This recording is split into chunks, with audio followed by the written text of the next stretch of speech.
গণভোটের বিষয়টা এখনো কিন্তু আনসলভড ইস্যু। কারণ আনসলভড ইস্যু মানে গণভোট আমাদের বাংলাদেশের জনগণের উপর চাপিয়ে দেওয়া হয়েছিল। গণভোটের সেখানে 4টি যে পয়েন্ট ছিল এর মধ্যে 3.5টি পয়েন্টে আমরা একমত আছি, কিন্তু বাকি যে অর্ধেক পয়েন্ট এখন সেখানে হয়েছে 100% আমরা যদি না মানি আমরা কেন আমাদের উপর আমরা কেন আদিষ্ট হব। সংবিধান সংস্কারের জন্য যে কমিটি, সেখানে বিরোধী দলীয় মতামত হইতে পারে যে তাদের অন্য কোনো অসৎ উদ্দেশ্য থাকতে পারে, যে তারা যদি আন্তরিক হইতো, ডিবেট হইতো, গণতন্ত্রের সংজ্ঞা কী সেখানে ডিবেট হওয়া লাগবে, সেই জায়গায় আলোচনা হবে, সমালোচনা হবে। আমি কোনো প্রস্তাবনা দিলাম, আমার প্রস্তাবনা প্রত্যাখ্যান হইতে পারে, কিন্তু সেখানে গণতন্ত্রের স্বার্থে আমরা সবাই মেনে নেব। কিন্তু সেই জায়গায় এই ওয়াকআউটের চর্চা, এটা মনে হচ্ছে কেমন জানি ফ্যাসিস্ট হাসিনার প্রেতাত্মা তাদের উপর ভর করেছে। তারা চায় না সংসদে হারমোনি থাকুক, কারণ গতকাল মাননীয় স্বরাষ্ট্রমন্ত্রী যে জবাব দিয়েছেন সেটা না শুনেই তারা অনেকটা জোর করে চলে গেছেন সংসদ থেকে। তো আমার মনে হয়েছে এই জায়গায় তারা চায় না বাংলাদেশে যে আমাদের যে স্বাধীনভাবে সংসদটা পরিচালিত হচ্ছে, এবং সংসদ সদস্যরা এরকম পার্লামেন্ট কোনোদিন পায় নাই যেখানে বিরোধী দলীয় নেতার কথাতেও সংসদ দলীয় সদস্যরা সেইখানে টেবিল চাপড়ায়, এটা কোনোদিন হয় নাই।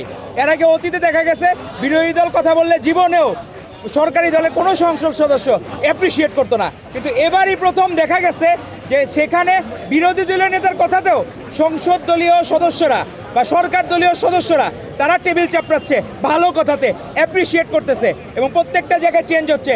আপনি দেখেন যে আমাদের যে ওখানে সরকারি যে কমিটি, সংসদের যে সরকারি যে কমিটি, হিসাব নিকাশের কমিটি, সেটার প্রধান হয়েছেন বিরোধী দলীয় উপনেতা ডাক্তার তাহের সাহেব।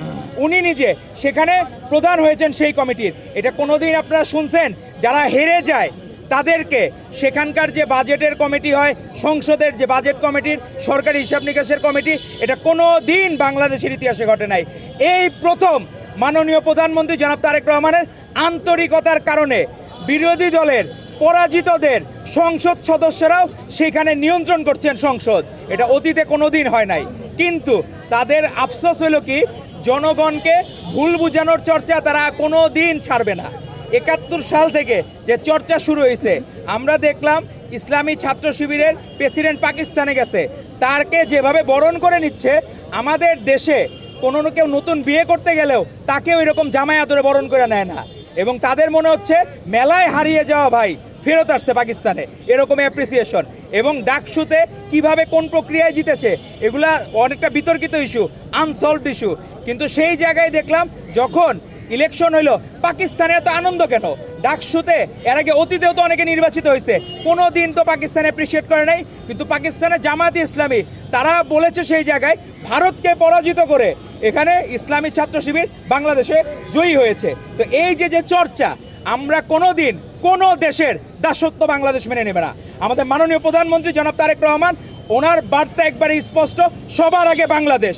বাংলাদেশের বাইরে আমাদের মাননীয় প্রধানমন্ত্রী জনাব তারেক রহমানের কোনো ঠিকানা নাই, আমাদের সাবেক প্রধানমন্ত্রী বেগম খালেদা জিয়ারও কোনো ঠিকানা ছিল না। ভবিষ্যতে আমাদের যারা নেতৃবৃন্দ, আমরা এমন কোনো কাজ কোনো দিন করবো না, বা বাংলাদেশ জাতীয়তাবাদী ছাত্রদল এমন কাজ করবে না যাতে কোনো দিন তাদের দেশের বাইরে যেতে হয়। এরকম কাজ অতীতেও করে নাই, ভবিষ্যতেও কোনো দিন করবে না।